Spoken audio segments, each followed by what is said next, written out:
And then when you can do that, we'll be able to offer you a lot more assistance. I don't know if you heard the program right before you came on, David, but I had an interview with an executive producer of a television station in Albuquerque where they have interviewed an old rancher woman who's failing in health, and she was a Roswell crash witness. Yeah. And she says, you know what, I don't care anymore. I'm not afraid of the government. And she decided, almost on her deathbed, she's not quite there yet, thank God, but she has decided that she wants to tell all about that. And wow. I find that to be remarkable. Well, yeah, the Roswell crash was not the first incident. There was the so-called Battle of L.A. that happened, I think, in 1943, where everybody was firing at this thing in the sky that when you look at the pictures, the inverted image of it shows this little saucer in the sky, and they're all firing at it. It was not a Japanese plane, as some people no. had thought. No, not at all. Anyway, let's get back to 2012. And we're going to have to talk about it next hour, about 2012. Is this good news for us, or is this... It is extraordinarily good news. Well, that's good. Finally, someone who's not a doom and gloomer. I'm willing to stake my entire reputation on the fact that this event is real. We can scientifically explain with hyperdimensional physics what's happening, how it will happen, how it will affect DNA, how it will affect consciousness, how it will affect spirituality. And we also know and have a pretty good idea of what we're going to be able to do after it happens. We will be able to levitate. We will be able to fast forward and rewind linear time like a videotape. We'll be able to do instant healing, instant telepathy. This is a phenomenal change in a human being. It's on the level of what happened to Neo at the end of the first Matrix movie. And the Mayans knew about this. They sure did. That's why they called it the New World, the Fifth World. David, let's talk a little bit about this 2012 moment. Okay. Did it come to you in some kind of prophetic, intuitive way or somewhat differently?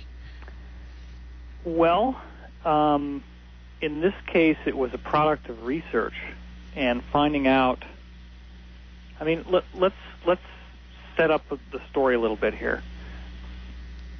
As I think I already told you before, a friend of mine drove down in 1992 when I was a sophomore in college at SUNY and told me that his college professor had worked for NASA in the higher echelons in the 1970s, and it was common knowledge to everyone up there that UFOs had indeed crashed and that technology and bodies had been retrieved and the technology had been reverse engineered to make many of the things that we now take for granted, like computer chips, fiber optics, Teflon, LED lights, infrared night vision, etc.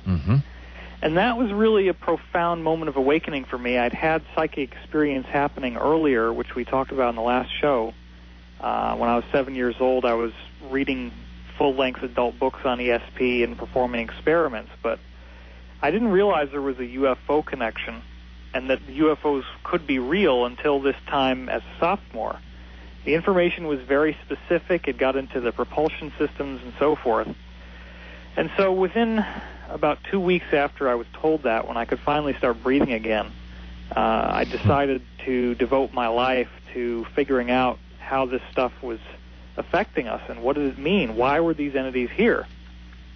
So the next big step for me only happened a few months later, which was that somebody, the same friend, had seen the video of Richard Hoagland speaking at the United Nations. And I'm thinking, okay, here's this guy who worked for Walter Cronkite, was on the nightly news, and was invited to speak at the UN, talking about the idea that there's a face on Mars, that it was obviously built intelligently because it's near this complex of pyramids, and even more amazingly, the pyramid complex and the face together have a series of geometric patterns which some people have tried to argue with them, but there's a lot of them that you can't argue with at all. They're very unambiguous. That's true.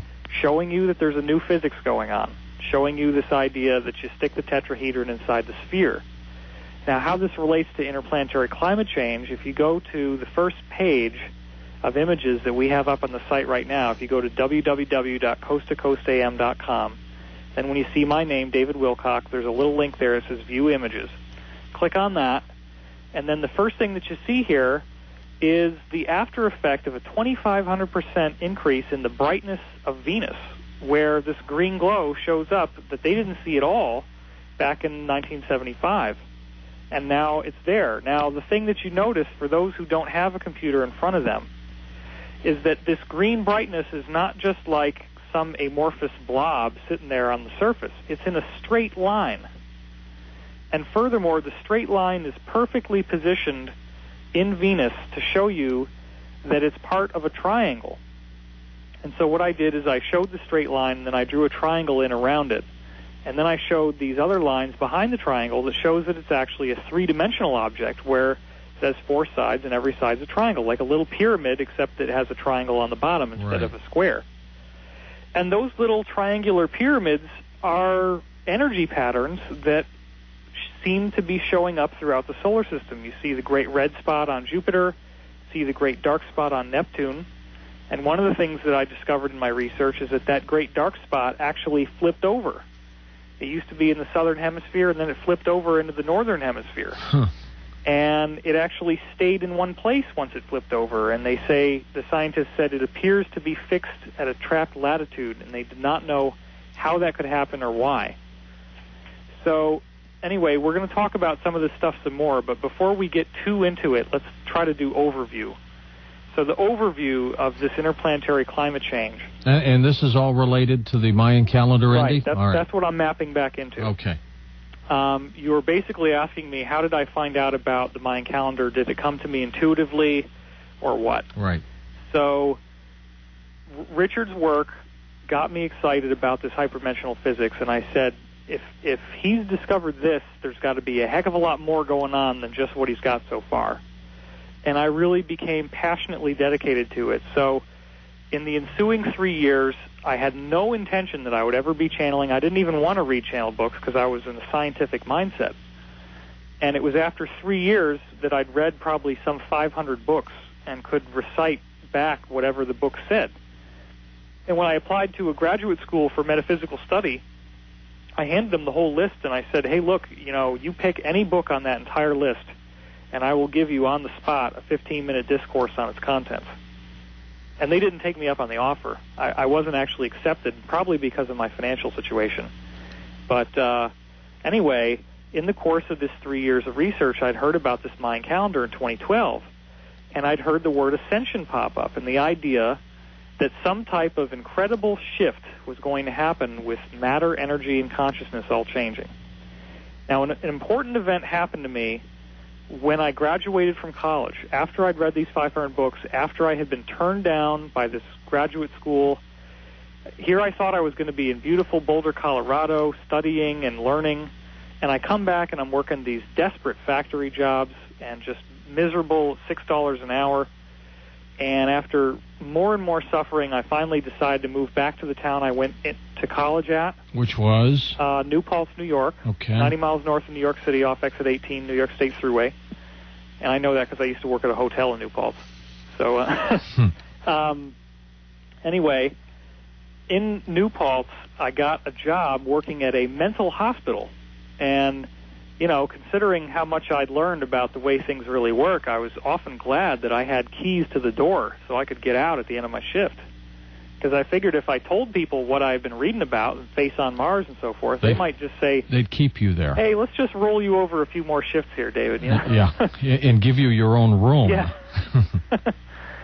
So the next thing I know, after 2.5 grueling weeks where I was picked on for the acne that I had, and these people really... They were just hurting inside, and so they took it out on me. I don't blame them for that, but that's just where they were at. So after 2.5 weeks, I get fired. And I'm fired because I was too friendly to the patients. Now, check that out, huh? I mean, what does that say? Yeah. So anyway, after I got fired, I was all brokenhearted and miserable. I cried for a half an hour in my car, and there were these family of 5 wild turkeys that would walk around the outside of the hospital, and I watched them walking, and that just made me cry even more because I knew I'd never see the turkeys again. I drove up the thruway to Albany, and before I went back to my mother's house for Thanksgiving, because that's what time it was Thanksgiving 1995, I stopped in at the Barnes & Noble bookstore on Wolf Road in Albany, and I found this book by Dr. Scott Mandelker called From Elsewhere that talked about the idea that people could be E.T. souls. And I read the book, and I get to this questionnaire at the back, and he has 12 questions that say, if you can answer these questions in the affirmative, then your soul is probably an extraterrestrial soul. And I read these 12 questions, and